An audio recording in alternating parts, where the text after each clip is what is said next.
been playing Jesus for 500 years. Like literally. Yeah. Jesus doesn't look anything like Brad Pitt. You can identify everything but the children of God. I need my people to wake up and understand that this is a propaganda. The curse of the Pharaohs are a poor example of what wait for the plantation. Beware false prophets who come dressed in sheep's clothing, but inwardly are ravening wolves. You black bastard! He that stealeth the man.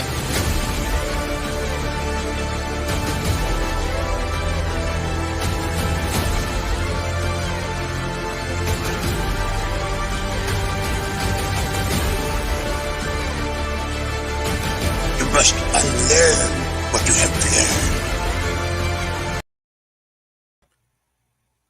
I'd like to say shalom and blessings to all my brothers and sisters in the chat, all my kinsmen according to the flesh who are Israelites. Peace and blessings. And I hope everybody's having a good evening. And I want to welcome you to this discussion with Brother Kadar and myself dealing with the 400-year prophecy. This is a topic that has sort of crept in the background within the recent months or so. We've been dealing with Christianity and replacement theology. And so this is a topic that has sort of crept away from the sights of many, not saying that those of us who have the understanding of what's going on, but for those who don't have the understanding, once the issue of replacement theology came up, they start to choke on that. So they're choking on that and have forgotten about the 400-year prophecy. But I want to let the brother Kadar come in and grace the chat. Shalom, shalom, family. I'd like to give thanks, glory, and praises from Yahweh to his son, Yahweh Shai, and from salt of the earth. We want to revisit that 400-year prophecy because we got to keep our minds on going home.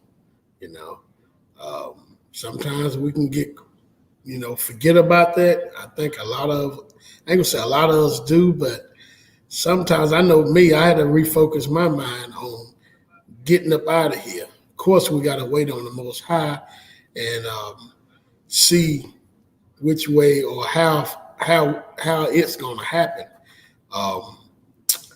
That's why I asked questions. I think one of the times online I asked questions, how do y'all think that we're going to leave out of here? What are the signs, or the wonders, or what do y'all even think? How that's going to come about. I know I'm ready to go. I'm ready for this system of, the big E to be over. So, we want to visit this again and talk on it, have a discussion on it. And if y'all have something that's coming up, y'all seen something about the 400-year prophecy and how we supposed to leave up out of here, please put it up. Once again, peace and blessings to everybody in the chat. There was a comment. Let me see. A brother mentioned about Colin Powell today. Yeah, we heard the news about Colin Powell. I saw it earlier, and I didn't really know what it was, but I took a look at a video and they showed some details and reiterated a lot of history on him, but we are aware of that. Real quick, let me shout out the chat real quick. A few people: Brother Darnell Blackshear, Brother Donovan Ben Judah, Optimal Training, got Sister Sheila, Shalom and Blessings, Cindy Carr, Michelle Y, Peace and Blessings, Nadia Yah's Light, the Most High Servant Daughter, Shalom and Blessings, my brother Hal Goodwin, Shalom, bro, Peace and Blessings, Demetra Harbor, shalom and blessings. Samantha Gray, Brother Kadar, Beth Nichols, shalom. Ellen F, shalom. Brother Kevin Garrard, shalom. Mr. Barbara Select, peace and blessings, shalom. Faithful sister in Yah, shalom. We got Teo in the building, shalom. Peace and blessings. Brother Yashadet, peace and blessings. All right. So before we get into the topic of the 400-year prophecy, I like to refer to it as that because you hear it referred to as the second Exodus as well, but I think they both go hand in hand, although the 400-year prophecy is fulfilled before the second Exodus actually occurs, But we wanted to talk about Esau, because a lot of our people, we've been dealing with the issue of replacement theology, who the Gentiles are according to the scripture and according to definition. And we've been dealing with a lot of people who believe in the notion of Esau being saved, or the Most High loving Esau. And so what we want to do is we want to just cover some ground on that before we get into the prophecy. We want to show where the Most High stands concerning Esau and concerning Jacob. Now, we're aware of a lot of things, and so what the Bible tells us is that we have a more sure word of prophecy. We know that the Most High don't change. And so what we want to do is see what he established concerning Esau, and the salvation of Esau, or if there will be a salvation of Esau. Kadar, you wanna add something? No, I just want to get right into it because we have a lot of people believe that the Most High hated Esau because of what he done. But the scriptures don't say that. So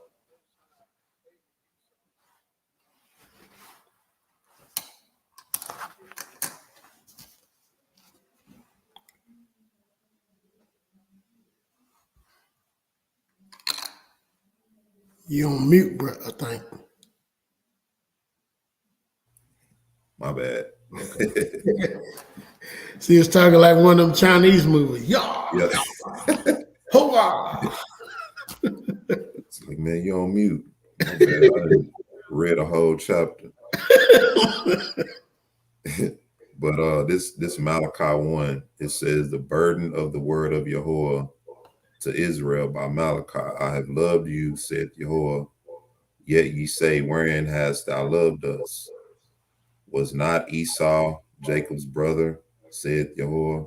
Yet I loved Jacob, and I hated Esau, and laid his mountains and his heritage waste for the dragons of the wilderness. So the Most High is trying to let Israel know that he loved them, but Israel has a doubt that the Most High loved them. So they said, wherein have you loved us? That's the mentality that our people have now. So when you tell them that we're in this condition that we're in because the Most High did this to us because of the multitude of our iniquities, the first question you hear is, how can a God do that? How can a God do that to a people if he loved them? Well, how could a father do that to a son, chastise his son? The Most High, the Bible tells us that he chastens who he loves, right? It's hard, but it's true. But he said, I hated Esau and laid his mountains waste and his heritage waste for the dragons of the wilderness. All right. Same thing in Romans. It's Romans 9. All right. Yet I love Jacob and I hate Esau. All right. It was said unto her, the elder shall serve the younger, as it is written, yet I love Jacob and I hated Esau. All right. So why is the Most High telling us this? All right. Why is he saying he hated Esau? Is he saying that he hated Esau's actions, or is he saying that he actually hated Esau? We know that Jacob represents a people, so Esau will represent a people. All right. So now let's see if when the Most High said he hated Esau, if he was just speaking of Esau's deeds or if he was speaking of him as a people. All right. This is Psalms chapter 5. It says in verse 4, "For thou art not an Elohim that had pleasure in wickedness." All right. What does I think it's in Psalms where it tells us that the earth was given into the hand of the wicked, right? "For thou art not an Elohim that had pleasure in wickedness, neither shall evil dwell with thee. All right. The foolish shall not stand in thy sight. Thou hatest all workers of iniquity." All right. So the workers of iniquity would be those people that operate in iniquity. And we know that iniquity is lawlessness.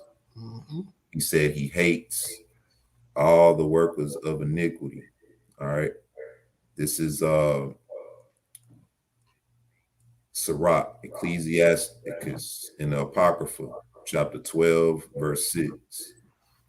"For the Most High hated sinners and will repay vengeance unto the ungodly and keepeth them against the mighty day of their punishment." I want us to pay close attention to this verse. He said he hated sinners, and these same sinners, he said he keepeth them against the mighty day of their punishment. So this is talking about a great day of judgment, the great day of judgment that's to come. The Most High said these people that he hates, he has reserved them for the great day of vengeance. So that's telling us that the Most High hated Esau from the womb. So let's prove that. This is what I wanted right here. Job 9:24. "The earth is given into the hand of the wicked.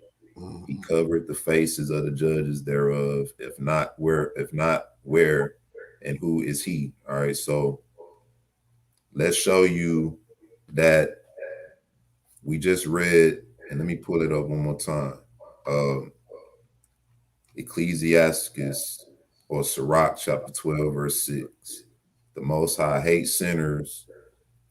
He will repay vengeance unto the ungodly, and he keep them against the mighty day of their punishment." All right, let's see who this is talking about.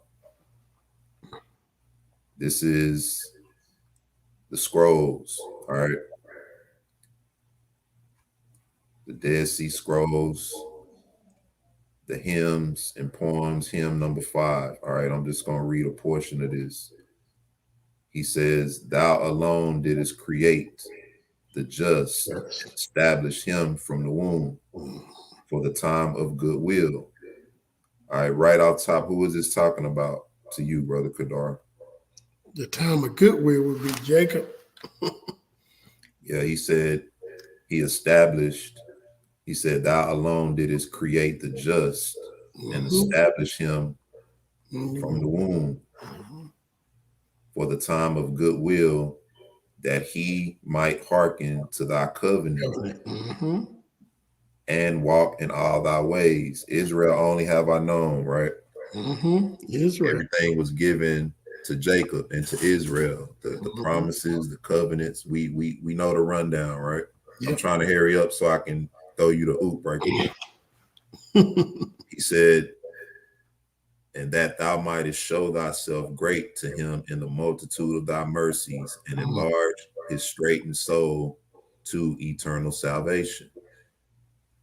To perpetual and unfailing peace, thou will raise up his glory from among flesh." In order for him to raise us up, that means we have to be in a down position, right? But he said he's going to raise up his glory from among flesh, talking about how it said he's going to sanctify us from among the people, and he's going to be found in his people from among the Gentiles, right? Mm-hmm. He said, but the wicked thou didst create for the time of thy wrath. Thou didst vow them from the womb to the day of massacre. For they walk in the way which is not good. They have despised thy covenant, and their souls have loathed thy truth. They hate the truth. Despise the covenant, and they hate the truth. They have taken no delight in all thy commandments, right? You don't have to keep the law. That's right. You know, we don't have to do nothing in the law. Now, realizing that the law, statutes, and commandments was given to a people who separated themselves from those things. Mm-hmm. And because of that, now they're cursed amongst the nations where they scattered. So that lets us know that it's still some value in the Most High's law. And also, people tell you that the old covenant is done away with, right? Well, why is it that when Paul mentions the old covenant, he's telling you that the old covenant is ready to wax away, and it hadn't already waxed away? That's right. Christ had already done what he did. So the old covenant, he should have been saying that the old covenant was done away with. All right. Yes. A lot of people, when they look at that, they don't realize that Paul was on the same thing we on. He was ready to get up out of it. He was ready for the kingdom to come. Yeah. That's all it was. Yeah. Yeah. And so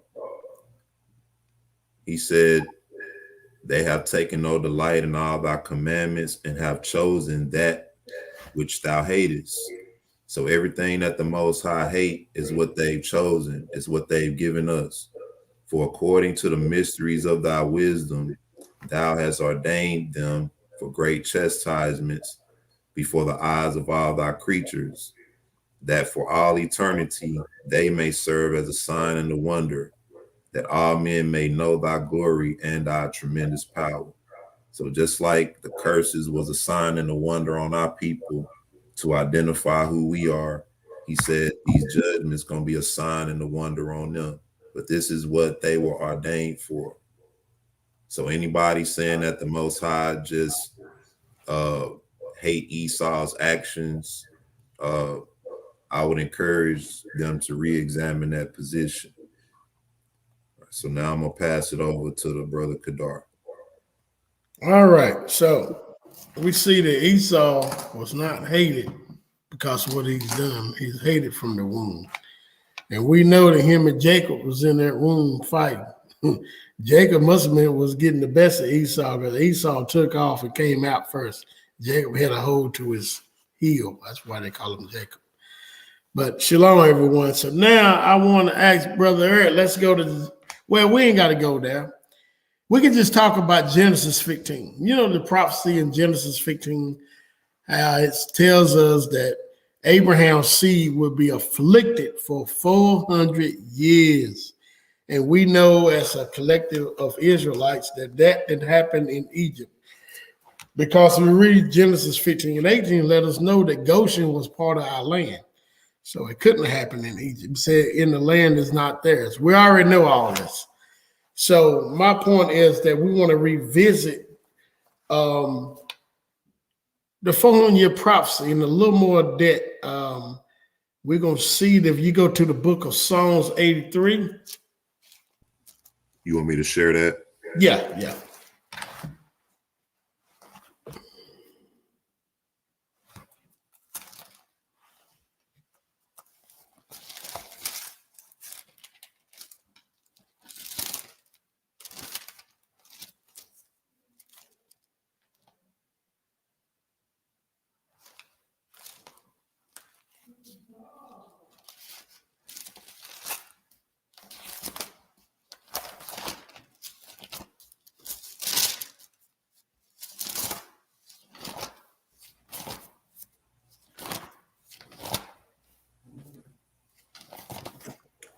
Psalms 83. You want to read it, or you may put my? I can read. I can't see that. I can read from my Bible, but Yeah, you can read it from your book, and I'll just keep it up on the screen. okay. Psalms 83. And we're going to learn that who are the players on something that they did. So Psalms 83, starting at verse 1. Keep not silent, O God. Hold not thy peace. Be not still, O Elohim. For lo, thy enemy make a tumult, and that they that hate thee has lift up the head. They has taken crafty counsel against thy people, and consulted against thy hidden ones. They have said, come and let us cut them off from being a nation, that the name of Israel may be no more in remembrance. And we know for a fact, as a people, we was cut off from being a nation. We don't have a nation that we can call a nation to this day.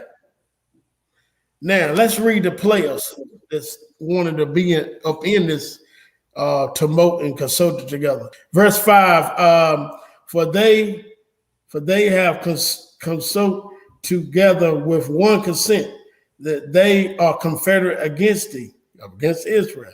The tabernacles of Edom is the first one on the list. The Ishmaelites of Moab, the Hagarenes, that's another Ishmael, Gabal, Ammon, Amalekites, Philistines, with the habitations of Tyre. Ashur also is joined with them. They have helped the children of Lot, Selah. Do unto them as unto the Midianites, as the Sisera, as to Jabin at the book of Kasun. So we see here all these nations as conspired together to cut us off from being a nation. And we got to understand that when we get to the book of Daniel, shalom, shalom, shalom, shalom. More people coming in. If we get to the book of Daniel, shalom, Bo, you get to the book of Daniel, we're going to see how the prophecy that Daniel saw in Daniel chapter 7 and 1 through 10, and also Daniel 7, 25 through 27. Can you pull that up, Brother? Daniel 7. Yeah. Yes, indeed. Daniel chapter 7.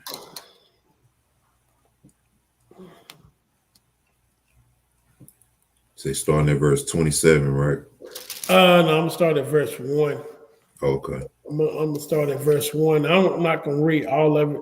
Well, I don't know. I might. I want to get to the point where Daniel, after he's seen. Yeah.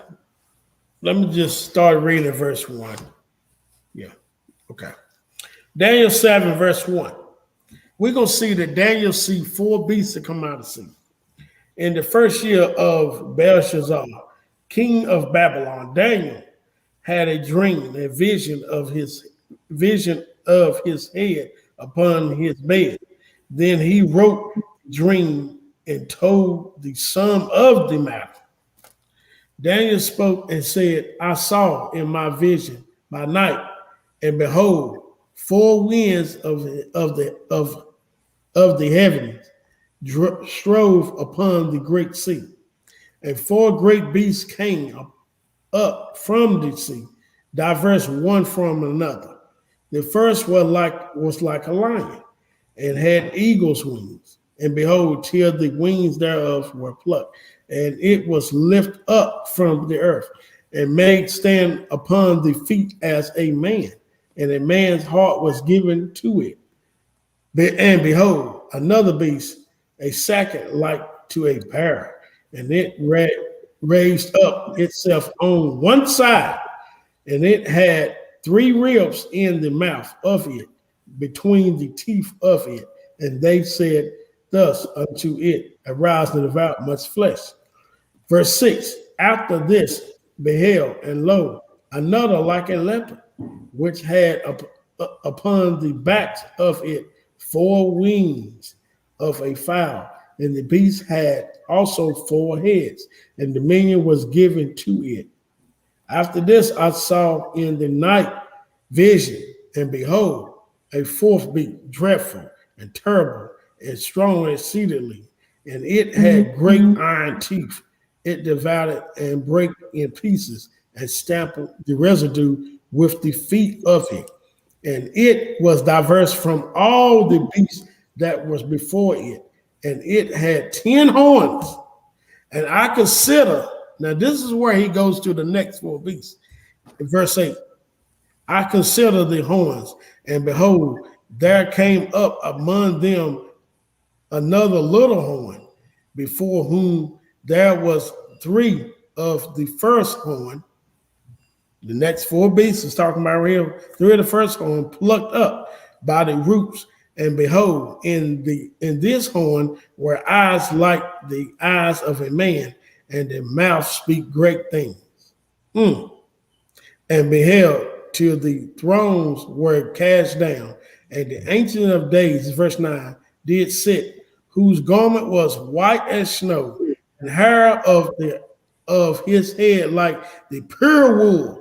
His throne was like the fury and name, and his wheels as burning fire. Now, reading all that, we see that Daniel seen first 4 beasts, which we know is Babylon, Persia, Medes, Greece, and Rome. But Rome basically had 10 nations, broken into pieces. That's what Daniel's talking about after 70 AD. When we were scattered everywhere, Rome broke up the pieces, then stayed together as a collective one empire, but it still was Rome. So once we look at this, each kingdom that Daniel saw had Israel in slavery. Babylon, he was in slavery in Babylon. Persia Medes beat them. We were subject under them. Greece beat Persia Medes. We subject under them. And Rome beat Greece. We subject under them. Then he see the Roman Empire. It was basically, the way he look at it, is here to stay. And it's going to be a certain type of beast that's going to last to the end. So we see that he see 3 more beasts, and he see one that had a little horn that rise up. And we know, well, I want to do anybody know, I'm pretty sure y'all should know who that little horn is, the last one. So he sees 4 more beasts according to Daniel 7, 8, 9. Verse 8, he sees 4 more beasts. Now, Brother Eric, you got anything you want to say on that before I go farther? No, sir. All right. So let's go to Daniel chapter 7, verse 25 through 27.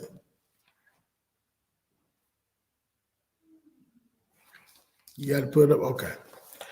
Daniel 7, verse 25, and it reads, and he shall, well, I'm going to start at verse 24.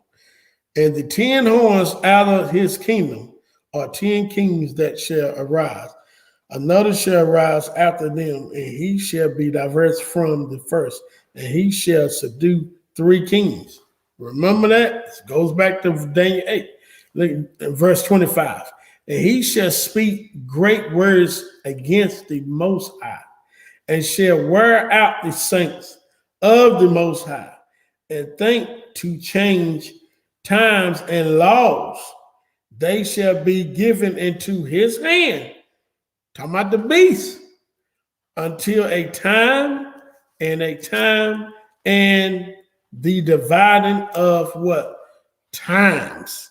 Now, we see here when we read this, it says that the beast, which is collected Roman Empire, is start to change times and laws. And that's what he did. And he said that we would be given unto him a time and a time and a time and a time and a time and a dividing of times.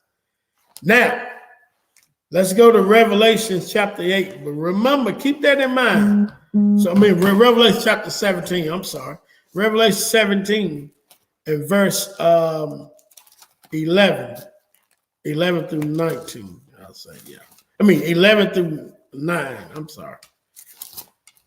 Revelation 17, verse 11 through 9. And we remember we're talking about the beast. Now check this out. Revelation 17, verses 11 through 9. Verses 9 through 11, I'm sorry. And here is the mind which has wisdom, the 7 heads are 7 mountains on which the woman sits. And there are 7 kings, 5 are fallen, 1 is, and the other is not yet come. And when he comes, he must continue a short space. And the beast that was and is not, even he is the what? 8th, and is of the 7th, and goes into perdition. All right. So remember, I was reading the book of Daniel, chapter 7, 1 through 10. Then I read 7, 25 through 27. Then I came to Revelation 17, 9 through 11. And I did that because I want people to see where each one of these go hand in hand, and it goes back to the book of Daniel. Daniel seen the slavery, that's why he called them kingdoms, because we are the most kingdom, the best kingdom, which is the most high. But the other kingdoms are going to have us in slavery. So in other words, we know that Babylon had us in slavery. We know that Persian Medes had us in slavery. Next, we know that Greece had us in slavery. Next, we know that Rome had us in slavery. Next, and basically kept us in slavery, except we were scattered during the time of 70 AD. A lot of us went down into Africa, and a lot of us was taken into slavery in Spain, Portugal, and parts of Europe. But when we went down into Africa, we created empires like Timbuktu, the Ghana Empire, Ashanti, and all of them. But guess what happened? In 638 AD, the Arabs, the Ottoman Empire came over. Basically, the Arabs, the Ishmaelites, was subject under them. That's why you get Arab from, because they mixed. But the real Ishmaelites was so-called black man, just like me and you, just like the Israelites. Where when they mixed with them, they started to go around, started in the top of North Africa, in Timbuktu, and certain areas around that, started to defeat them. In 642 AD, started to enslave our brothers and sisters and scatter them in certain parts of the world. A lot of them went into East Asia, East Europe, that part, the Arab slave trade. And the ones that was not scattered, we had to basically accept, Islam as our religion from 642. That right there marks the 5th beast that Daniel saw. That marks the fifth beast on the table. If you go to Daniel chapter 7, verse 25 through 26 through 27, he says that we will be given to the beast a time. That's the first time. And then he said another time, 642 to 1445 AD, marks Spain and Portugal, a time and a time. Spain and Portugal, we were subject under them. When they defeated the Moors, they either cast us out, took us back to the west coast of Africa, Guinea, or we had to accept the Christianity religion, or we would never see our kids again, which they never did because they cast the kids out to Africa, or we was put in slavery. So from the time of 1455 to the time of 1619, remember, Arab slave trade, the first time we give it to him. The second time, we get into Spain and Portugal. And then the next, in 1619, that's when the Great Britain and the colony slave trade kicked off. Now, this is very, very important. The colony slave trade kicked off, which we know is Great Britain, the Dutch, and all of them conspired together. From 1619 to 1776, that's when America came free from Great Britain. The first time, Arab slave trade, the second time, Spain and Portugal, and the dividing time. America and Great Britain are the same people, and all them people over there in Europe. That's a dividing time. A time and a time and a dividing time. And it goes along with Revelation chapter 17, verses 9 through 11. It says the eighth beast, because Great Britain is the seventh beast, said the eighth beast came out of the seventh. But the time was divided up. That's why 1619 marks the 400-year prophecy. And of course, we know what's going on today. This is why when somebody said, has 1619 marked the 400-year prophecy, it's the transatlantic slave trade started back in 1455, because it was a different kingdom and a different rule, a time, and divided of times. So I just wanted to revisit that again, because I've seen something about that in Daniel 7, 25 through 27, a time, and divided of time. So we know these different nations were very rude to us, and they had us in slavery, and we know the 1619 stands alone. So people, if somebody come up to you and tell you that 1619 is not marking the 400-year prophecy, and they ask you how, all you got to do is take them to Daniel chapter 7, verses 1 through 10, and then take them to Daniel chapter 7, verses 25 through 27, Revelation chapter 9, verses 9 through, Revelation chapter 17, verses 9 through 11, and that proves the 400-year prophecy, because it stands alone with the Arab slave trade, 642 AD, with the Spain and Portugal slave trade, 1455 AD, with Great Britain goes along with America, which started 1619, leads up to 2019. And we know the plagues has been happening with all kinds of stuff. And quote unquote, you know what I'm talking about, people dying from left and right. I'm not going to say it, but y'all know that the plagues are happening. And it's time for us to go on. So I am praying that the Most High give us that sign. I'm praying that he come. I'm praying whatever, how he gonna do it.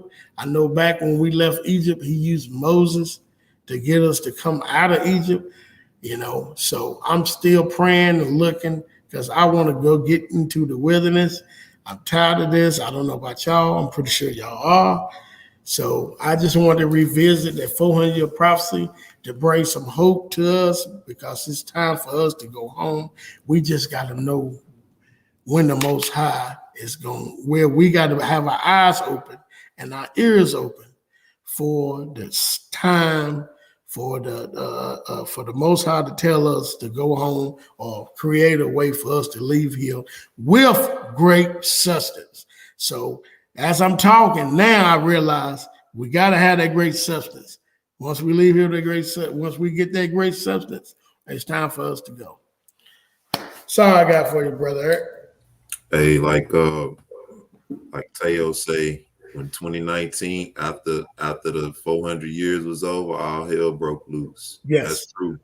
Yes. Literally happened, you know. And I used to always say, when that happens, they're not going to tell you that this is a prophecy being fulfilled. They're going to give you all types of backdrop to not even give the indication that the Most High is involved, you know. Yes. But one thing I wanted to mention, and I do want to bring up, I want to go ahead and pull up the Genesis real quick, because I want to show you something. I wanted to ask you something. All right. But one thing that Brother Bunya used to say a lot is that the curses have already been happening, you know. I was looking at something earlier that talked about how there's a drought pretty much on a major part of the West Coast, that has been affecting a lot of things for the past 20 years or so up to now. But now there's a major drought. And then you look at the birth rate, you know, how their birth rate is dropping, you know. Mhm. And so that's an indication that the Most High has been dealing with these people for a while, you know. And when this 400-year marker hit, that's like, okay, now it's on, you know. But let me show you this real quick. Genesis 15, famous chapter. All right, I want to get right to it. It says, Genesis 15:13. It says, and he said unto Abram, know of a surety that thy seed shall be a stranger in a land that is not theirs, and shall serve them, and they shall afflict them 400 years, right? Now, verse 14, it says, and also that nation. So you go from a land to a nation, you know, and that sort of covers, because a lot of people say America didn't become a nation until when 1776. yeah, but the we know 1690. And another thing I don't get is how people treat 1619 as if it's something new, like it just came up. You know, I'm 20 years out of grade school, out of high school.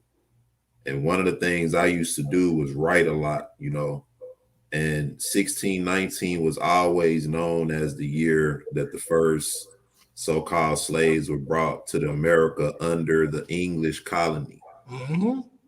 So you have to specify all those things, but that's something I never understood. But I wanted to get your take on this, how in verse 13 it mentions the land, and 14 it goes into a nation. Peace and blessings, brother Bunya. Shalom, shalom, Brother Bunny. So you can take and put the land 1619 and that nation 1776. That's unreal, right there. I never looked at that like that. But yeah, it's right there. Just something to that stood out, brother Bunya. What you got to say on that? How you doing, bro? Can you hear me? Yeah. Might have stepped away. Yeah. Yeah. But what you think about that? Man, that's right on point. Because it says the land, then it says the nation. And you're right. It didn't come to nation to 1776. And that's why when you look at that, you can, like I said, you can write 1619 on the land, and you can write 1776 on the nation. Wow. 400 years happened in Egypt. That's where it happened at. Hey, debate time. Hold up now. Now I heard somebody say that before, and they said that 400 years, our 400 years was different from their 400 years. So we're using English math and all of that. So yeah. And Most High didn't mean 400 years when he said that. When he mean 400 years, he meant 400 years from Abraham. Oh yeah. Okay. yeah. You know what happened? You know what happened because they came out with great substance in Egypt. They spoiled the Egyptians. That's why about 215 years ago. That constitutes that being fulfilled. Is what you're saying? Yeah, it was fulfilled in Egypt. So in case Egypt wasn't a nation when they got there, huh? Yeah, Egypt wasn't a nation. It started. All right, so It started like this. See, what you brothers are reading into the text too much.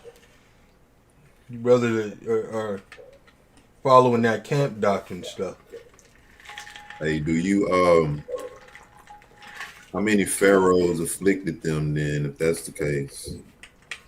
It was it was two Mm-hmm. pharaohs. It was Ramesses and the son. You seen the Prince of Egypt, didn't you? Man, they lived a long time.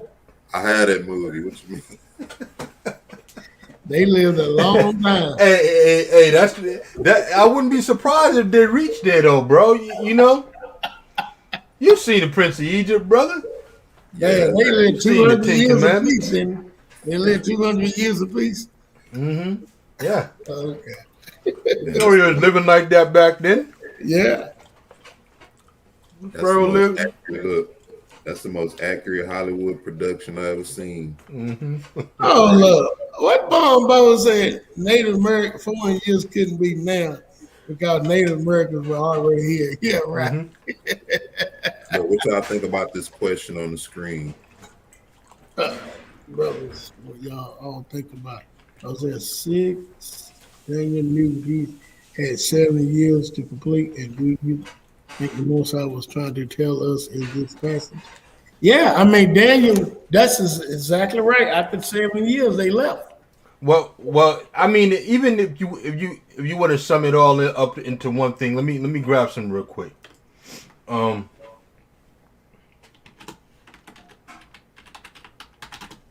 on. Pardon me. I know I'll be typing loud. All right. So to put it all into perspective, right? Now we know that the conclusion of the whole matter is to keep the Most High's commandments, right? But there's a reason as it benefits us also in the scriptures.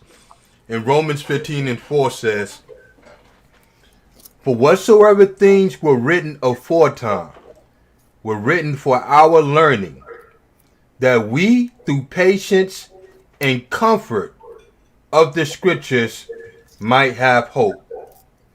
Right? Now, when Daniel received the 70 years to understand, could you put that question back up again? When Daniel received the 70 years, that was to give them hope. To understand that you had 70 years of what was going to happen, and then you leave. The 400 years was to give us hope, so that we can read the scriptures and say, okay, there's hope at the end. There's a light at the end of the tunnel, right? We're gonna go through 400 years of affliction, and then this nation's gonna be judged, and then we're gonna come out with great substance. That's what, you know. As far as the numbers given, that's what they were for. You know, the precise day that we leave out, I don't believe it was given for the express purpose that brothers are sincere in their obedience. You know, because a lot of people think that they can just, you know, walk away from the Most High all their life, and then all of a sudden when the 400 years is almost up, let me straighten myself out. Now you have to be sincere in this walk. You know, you have to keep your eyes open and look at the things that's happening around you. Be diligent, be sober-minded, and follow the Most High. Right? So that when you see these things happening, you can say, okay, 400 years happened, and now we're facing judgment right now. You're going to be seeing people all around you getting judged. You're seeing how people being judged. The Most High said he said that he would make an end of all nations. He will make a full end of all nations, but he will not leave us altogether unpunished. Right? So this is a time to beware of how you walk. Be circumspect. Right? But yeah, it was for our understanding of knowing. And then you can look at it. There's a lot of people who don't believe it. You know? Well, you can bring all kind of information too, but you was going to say, bro? Hey, look, put Willie Evans' question up here. Well, see if you can hit this. Willie Evans, he said, "My brothers, the time that our ancestors lived in Africa is 430 years." So here's the thing. When we talk about the scripture and you're looking into prophecy, you have to look into each stipulation of that prophecy and say, did it come to pass here or there? You see what I'm saying? Israelites were in bondage. The northern kingdom was in bondage long before Mashiach came.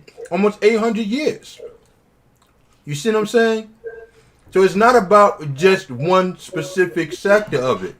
Everything has to match up. Every puzzle has to fit. Every piece has to fit. If it don't fit, then we're in the same position as those who are saying it's in Egypt. Right? If we're saying we got 400 years of affliction and we don't got everything else happening, we don't got judgment happening, we can't speak on the great substance because that doesn't happen until after we come out. That's right. So if it didn't happen in Egypt and we didn't see it happening anywhere in the past, we have to concede that either it's happening now or we got another 400 years of affliction somewhere to go through. You see what I'm saying? We got another 400 years of slavery and bondage to go through with some other nation. You know? So every piece has to fit. And also to add to what you're saying about the sister's question, if I'm not mistaken, was Jeremiah among the prophets who was taken into Babylon when they went into captivity into Babylon? I believe Jeremiah was among them, wasn't he? Mm-hmm. Yeah, I think he was. Yeah, because he asked, was Israel put on earth? You know, I'm paraphrasing, to be a slave. Right. Yeah. But then when you get into the Apocrypha, you have the letter of Jeremiah, and to sort of add to that 70 years in that letter of Jeremiah, the Most High was speaking through Jeremiah to let the people know that while they were in Babylon for that time, to mimic any of the ways or the things that the other nations were doing. And so that was to further add to the hope, to let them know that although the Most High was punishing them, he was still with them, you know. And just like in our time, he said he would be a sanctuary among his people where they are scattered, you know. So just to add to that, you know, that hope, we have that constant hope, you know, throughout the scripture, throughout all the ages, you know what I mean? Yeah.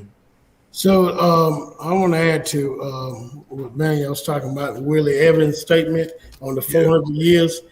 We know if you get the Septuagint, it tells us that we was in Canaan and Egypt 430 years. If you look in the book of Joshua, let us know we was in Egypt 210 years. Remember, it says afflicted 400 years. So from the time of Joseph got to Egypt, from the time of 70 souls came over, Joseph around 38 years, and he lived to be 110. And we lived great. He was second in command. We weren't afflicted during that time. We live in the best land of Goshen. So he died at 71 years. If you subtract that, what's that, 71? Subtract from 430. If you subtract that from 430, that what gives you what? That's what, 51 years or something like that. So that right there knocks out not even being there 430 years. So we know that can happen. That's just simple. There's so much other stuff we can add to that. I mean, you look at Moses' granddaddy. He came over, and back then we was not living to like 400 or 500 years old. So I think 110 years, we was living like we lived, dying like we dying now, not like we was back with Enoch and all them and Noah. So that right there, that 430 years, I would say that, brother, really read the Septuagint. You'll see what I'm talking about. Read the book of Jasher. Look for it's talking about how long we was in Egypt. Also, do the math of. Remember, it says afflicted 400 years with Joseph and all of that. Okay. I think I would like to get a better understanding by what he means when he says our ancestors lived in Africa. You know? Yeah. Oh, so yeah, he could be I talking about that's all Africa, but I don't know. Yeah, I don't think I'm not sure if he was talking Yeah. specifically on Egypt or if he was talking about, the dispersion into Africa. And that's what I'm wondering. But then again, the thing is we frequent that area the whole since our ancestors existed. They've been frequenting that area, so I'm with brother Eric on that. I would like to get more understanding on what exactly he meant when he said that. But I would say this, man. Everything outside of the numbers is really straw man. And the reason why I say that is because how do you translate 430 from English into Hebrew? What is 430 years according to the Hebrew? It's still 430 years, right? No matter what you translate, you can't. Does the number change according to the translation? Did the amount of number years change according to the translation? And that's what I want to know, right? Because if it says 400 years, that's a definite number. That doesn't change. The math don't change. You can go into other translations that may give you more specifics on it. Like for instance, brothers, you guys are familiar. Who does the Targum say the 400 years would be under? Does it say to be under Egypt? It says to be under Esau, right? Esau. It talks about Rome, the last kingdom. Yeah. Exactly.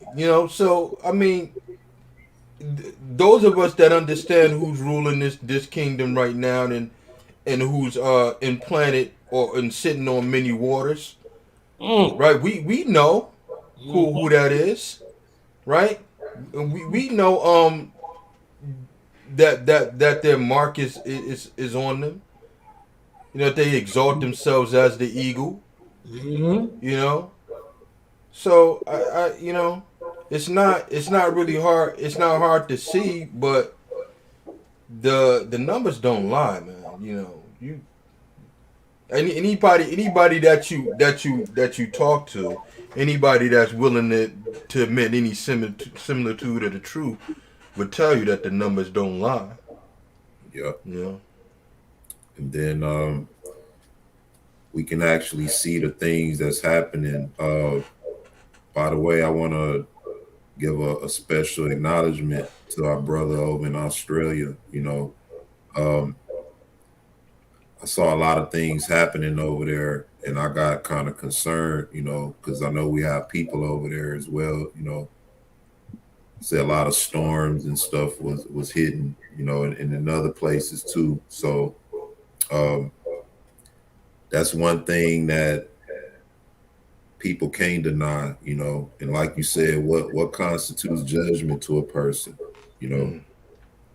what has to happen. I know a lot of things are not happening to the magnitude here that is happening in other places, but I believe that the Most High is reserving this particular space that we're in for like when you read Revelations 18, and it talks about in a moment, or in an hour, how the judgment is going to come down all of a sudden on this place. So it's a lot of things to consider like that as well, which I think.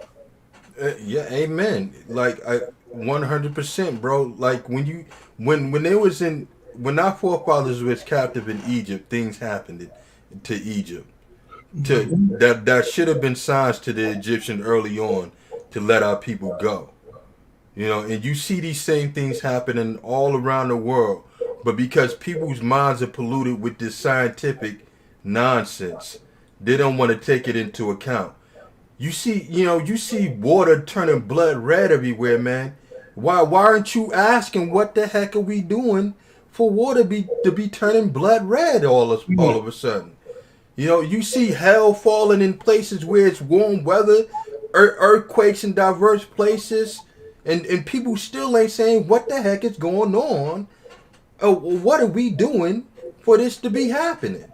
Everybody just want to be, oh yeah, that's science, or since the day that our forefathers fell asleep, all things continue as they are. So they're ignorant of this one fact, that one day to the Most High is as 1,000 years, and 1,000 years is one day. Everybody expecting the Most High to do what, they expecting it to be some type of warning to everybody where they gonna see it, but he's been giving you warnings in the sky, blood moons, and everything. And people don't think this stuff mean anything because they live in this mindset that science is supposed to be everything, and you just happen to exist, and it's just a coincidence that the stars and the moon and everything is set up in the right place for you to be able to survive on this planet. That water and everything that you need just happen to be here for you to thrive and live, But you can't find this on anywhere these so-called planets that you live on that's outside of this plane. Come on, man. Look, people don't want it. They don't want it. I'm gonna tell you what just popped up in my head. I'm gonna tell you what they waiting on. You know how when you watch those apocalypse movies, and the whole city, is being invaded and about to flood or whatever, and it's always one dude that save everybody, and overcomes whatever come, whether it be a flood or alien invasion or whatever. It's always one dude that save everybody. That's what they waiting on. They think it's gonna be like the movies, when the movies is really making mockery of the actual events that's gonna take place. You know what I mean? Well, there is one dude coming, but he the one that y'all gonna be thinking y'all can fight against. Man, that's what they thinking though. Gonna come down, might have some shades on. They ain't gonna like that. But get back to that. You're right. How people are looking for all kinds of strange things according to the movies. But you know what? I was doing a study on the Pharaoh with Ramsey, and I don't know how true this is, but I heard that he was E1B1A or E1B1B. Now, also I realized that Esau had kids by people out of Mizraim. And some people now think that Ramsey is of Esau with that bloodline.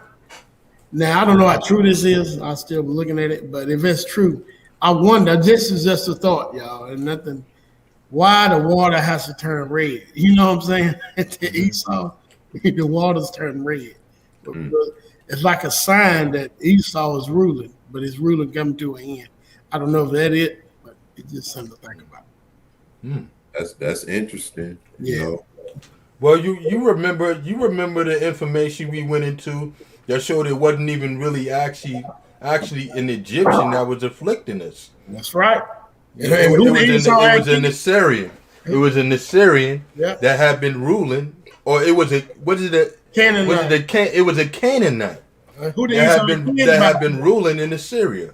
Esau had kids by who? The Canaanites. Yeah, exactly. I'm still looking at it. Yeah. That's a real deep lesson right there to go into. But along with that, you might want to have to identify who the Hyksos is too, because it's been different type of thoughts on that, who they actually were.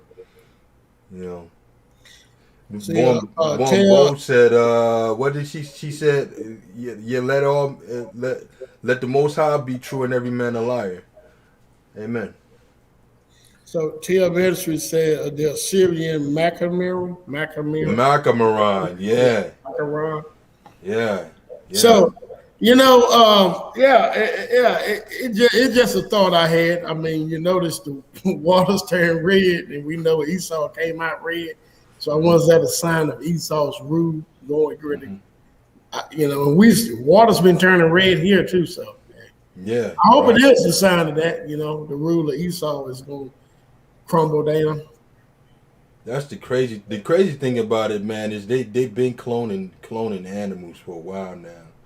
And they've been messing up the seeds by mingling them. And I don't know what they were doing it was something they was doing to the seeds. I think they were just making them GMO seeds or something like that. Where the seeds are coated with something to make it grow faster. But it was messing it up for any future growth. It was messing the soil up. That they couldn't grow anything else after they grew that. So, for all we know, we could have been in the famine. They probably just, cloning animals and different types of seeds. Yup, cloning trees. I tell you one thing to talk about, man. I saw a video yesterday about it was dealing with the military in China, the Chinese military, and they were doing demonstrations showing how the soldiers were prepped for war and everything. Man, they had a dude literally ran his face through some bricks. They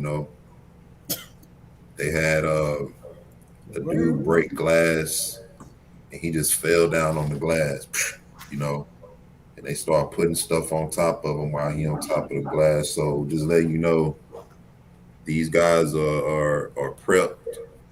Some people were saying that those were some mutant, like, super soldiers or whatever. But this dude, you know how when you're watching a kung fu demonstration, right? How a dude might break some bricks, this dude just literally just ran his face through the bricks. Yeah, that sounds like like running some full Chinese speed. stuff. He just. I don't want to sound racist, but that sounds like some Chinese stuff. Hey, you sure that wasn't that dude that was looking at you, Brother Eric, in that church? Say it again. Sure that wasn't that dude that was looking at you in that church? Nah, that wasn't him. Nah, that wasn't. Look, I'm glad it wasn't either. I have to sit and wait a minute. I mean, you got to take your time with somebody like that, man. You're like, man, look, I can't just use a stick for you. We got you had Eric leaving out the back door after service. Because it might be more of them. It might be more of them. Oh my God. I'm not Bruce Lee, man. Come on. Hey, but have y'all ever looked at God and Magog and see exactly at the pinpoint? If you look at, like, I got the Quran. When the Quran talks about it, it talks about a long, like an iron wall they built. It actually sounds like China for real in the Quran. Should I go park in my spot? Yeah. Or should I park here? Yeah. Park here, just so you don't have to worry about it. And you got. But then it's gonna like why? That sounds like North Korea. North Korea. Hold on. Huh. It might have been, man, but I know whoever those dudes are, I see why it said that the men in Babylon gonna be like women.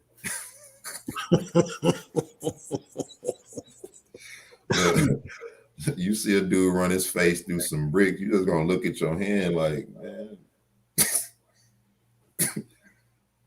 Might break your fist trying to hit him in the face. See, this is why the Most High is going to transform our bodies, because they got robot soldiers, they got all kinds of stuff coming out, and we ain't gonna be able to handle them with mortality bodies. I mean, Mike Tyson wouldn't be able to handle them if somebody ran their face through a brick. So this is why I think the transformation to immortality is gonna happen. It had to. I mean, Well, we spoke on that already, man. And you know, when you combine First Corinthians, First Thessalonians, and the Book of Joel, the you know the narrative is clear. It's clear. You know who does the Most High say his weapons of war are? He says Israel. He said, "Ye are my weapons of war." Right? Ye are my battle axe and weapons of war. You see these? Do you see that weapon of war being played out in Joel? You know, at the end of Joel, I think it's chapter 2. It says for what? Which one you talking about? All right, so let me just read this. If you get a chance to go through First Thessalonians, let me see if I can run it down real quick.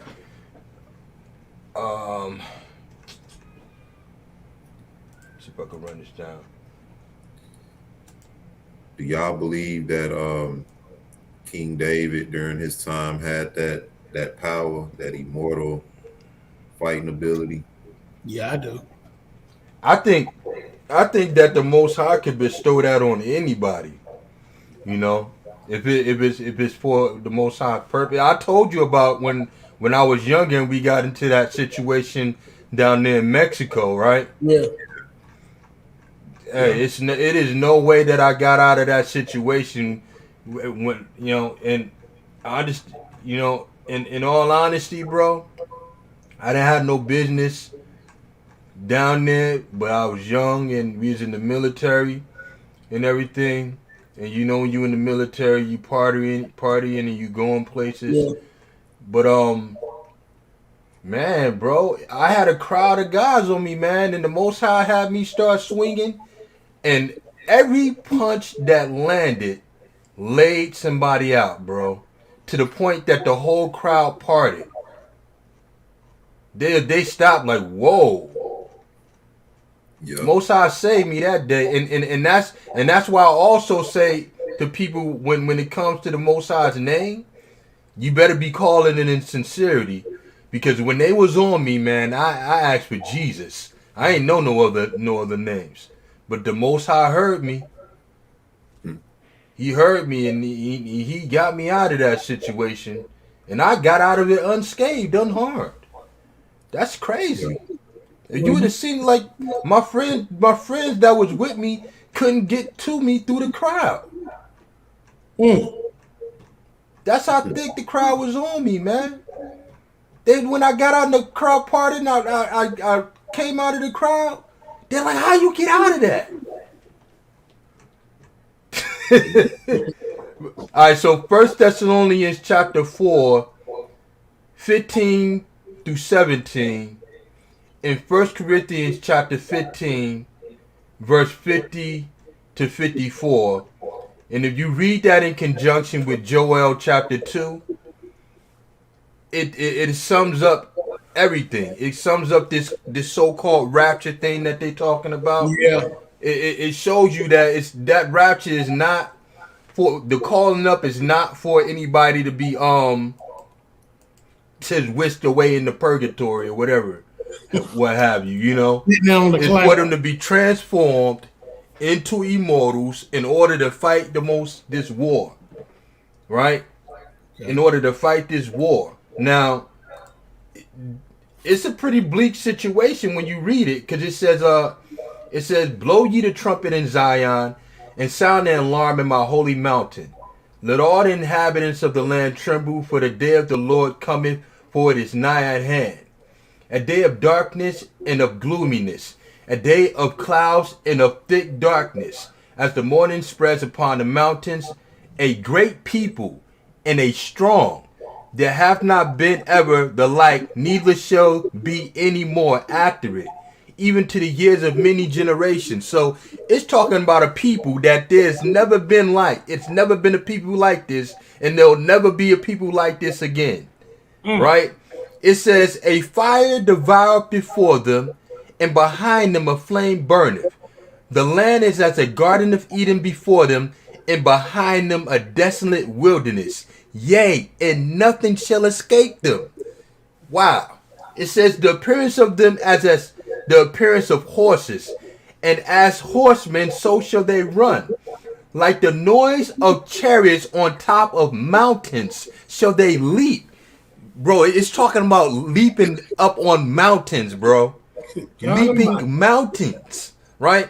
It says, like the noise of a flame of fire that devoured the stubble, as a strong people set in battle array. Before their faces the people shall be much pain. All faces shall gather blackness. They shall run like mighty men. They shall climb the walls like men of war. They shall march everyone in his way, and they shall not break their ranks. Neither shall one thrust another. They shall walk everyone in his path, and when they fall upon the sword, they shall not be wounded. Immortals. This mortal must put on immortality. Right? This corruption must take on incorruption, and this mortal must put on immortality. Right? But at the end of it, it says, in verse 11, not the end of it, but in verse 11, it says, and the Lord shall utter his voice before his army, for his camp is very great, for he is strong that executeth his word. For the day of the Lord is great and very terrible, and who can abide in it? So, according to it said, this is his army. So, who did the Most High say was his weapons of war? Who did the Most High say was his battle axe? Israel. See what I'm saying? Mm-hmm. So right now in our current state, we not dangerous, right? But when you want to kill off as much of us as you can, if we're going to be transformed into something like that, that's unstoppable. That's immortal. You're like, you talking about they can't be killed. Hey, you know, glorified bodies that can't be destroyed. It's a story that come out of Africa. This guy back in the 60s has said that they call him the Black Jesus, and he had that type of power. I can pull this guy up on. I don't know if it's still on YouTube, but this white guy wrote about it, and he swear up and down this is a true story. And it said the government tried to kill him, they couldn't kill him, and he said that he told the government in the future more like me would come, so he left. I don't know how true the story is. They call him the Black Jesus. Man, it sounds like the immortality what you was getting. And pardon my interruption, bro, but I actually got to step back out to. I got to step back out to the job, bro. All right. Yeah, I wish I could stay, man. I would love to, but I'm trying to save up my PTO.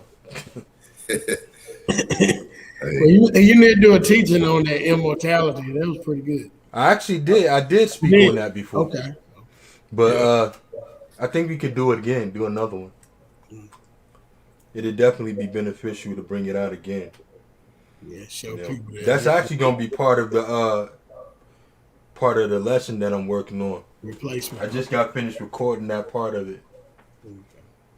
Yeah. What's harder, bricks or steel? I would say steel. Steel. Yeah. Well, bricks are harder, but steel you can't break. I mean, I can say you can't break steel, but steel can bend to a certain degree, but it won't break. Bricks can't bend.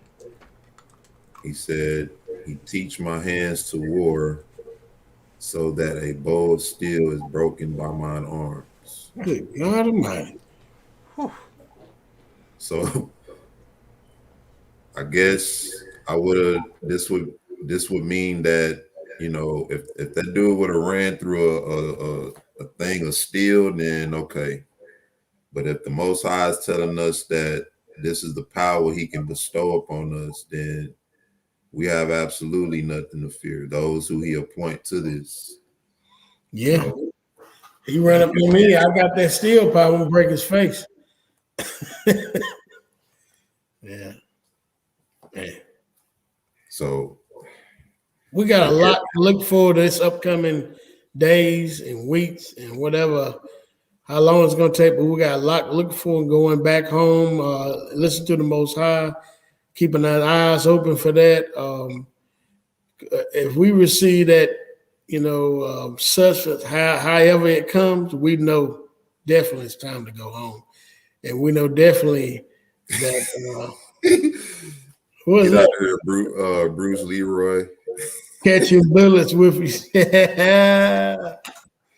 Catching Hey, man, I bullets. love that. Jeez. I love that movie. He said, "In please." I got something real for you with these hands.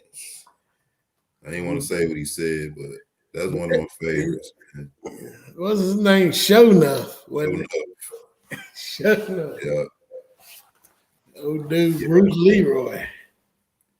I think in another discussion, we can try to show how this second Exodus is tied to the salvation. We know that the tents of Judah gonna be saved first, but we ought to get together and put something together on that. Yeah, because we know in the first Exodus, he says, basically be quiet and see the salvation of the Lord. That's when that sea opened up, Red Sea went up, and then we walked through on dry ground. And then you got people trying to say, this will get, I had a Christian guy ask me, matter of fact, it was my nephew. He gonna say, well, why would God lead them to the Red Sea? And I said, really? Why would you ask me that? Well, why would he? And for some reason, I guess he thought he had me backed up. I kept asking, why would you ask me that stupid question? And he was like, no, why would he? I said, because we had to fight a war. We had the army on our backs. And that's what the Most High used to destroy the army. He said, like a light bulb went off. Oh, okay. Yeah. Okay. Yeah. That's more. I tell you, I'm glad I'm out of Christianity. Yeah. Yeah. But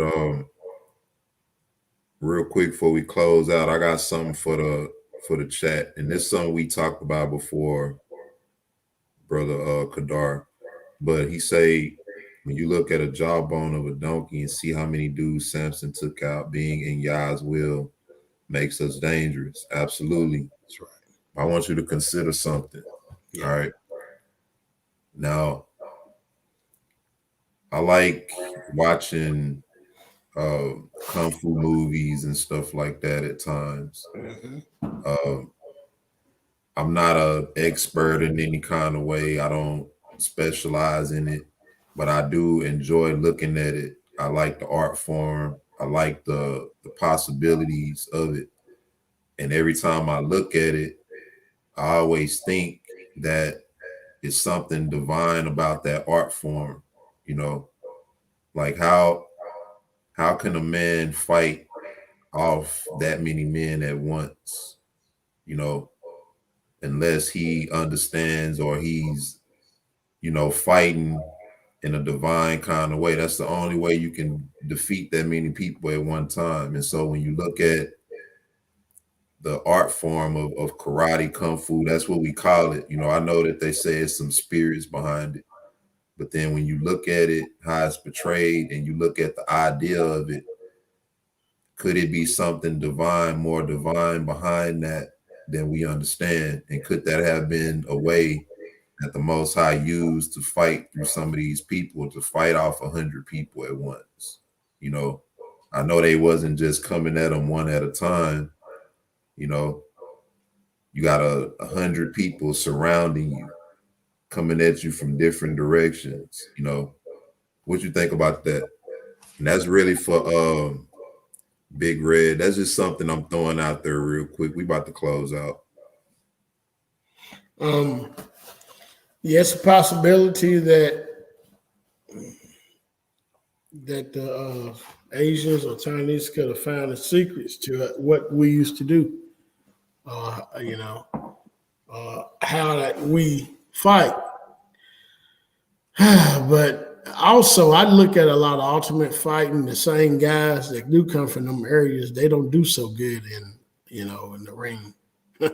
When you look at it for real, they don't do as good as is on the movies. What I'm saying, but yes, I think because you got David and you got Samson, and they was killing men all by themselves, 10,000 stuff like that. They had to have some type of form, and that right there could be the form of style of fighting. But Samson was real strong too with that. So yes, I mean, I think it could be. I don't know. I mean, something just throwing out there, but I guess we have to look at Samson, do a study on Samson, or David, and see how was they fighting. That's a good idea. Maybe that's what we're supposed to do anyway. So yes, I guess I watch a lot of karate and the stuff they do. I did take Jeet Kune Do up with my cousin. We did it for a while too, and the main thing that we learned in Jeet Kune Do is straight jab. In other words, you can't go wrong with straight jab, straight punches, and have them come like a real fast as lightning. And that's the one thing we learn in Jeet Kune Do, that it's hard to go wrong with straight jab. But I mean, I'm pretty sure some of that stuff that we see on the movies in karate is real, and they have people done that. So yes, I think it's certain type of spirit, because you notice they tell you be humble, don't start fighting. They try not to fight. That's what they teach you. But you notice the bad guys in the movies always want to fight, but they always get the tail whooped because they starting to fight. And the ones that the great fighters in these karate movies, they like, I don't want to fight. They're like a discipline they have. And they tell you, don't get mad. Don't fight mad. So it is some type of spirit behind it. That's something to look into, I say. Well, hope y'all ready to be like Ip Man. Yeah. I saw that movie, man. That's one of those movies I had to watch over. And I know there's a lot of theater behind it, and they speed up the cameras and everything. But then, those types of things are possible. Like if you get into some of that underground fighting and all that, you'll see dudes doing some stuff, man. Like, dang, special moves and yeah, things that you don't see normally. But have you ever watched Mortal Kombat 1 or Enter the Dragon, Bruce Lee's Enter the Dragon? Yeah, I saw that. Yeah. Okay. Mortal Kombat 1 it's taken from Bruce Lee Enter the Dragon. Complete same storyline. But the only thing they do, they take it a step farther in that and make it like let's take it a step farther and make it like Luke Kane is more like a Jesus, like he gotta save the universe. And when he defeat the sorcerers, he's like the devil. When he defeat the sorcerers let up all the spirits come up out of his bodies that he had took. And they wouldn't go flying up into heaven, I guess. Yeah.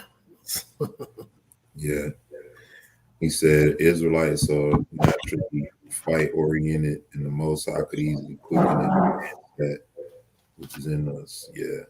Because if you think about when he said how 10 men would fight off 1,000, Yeah.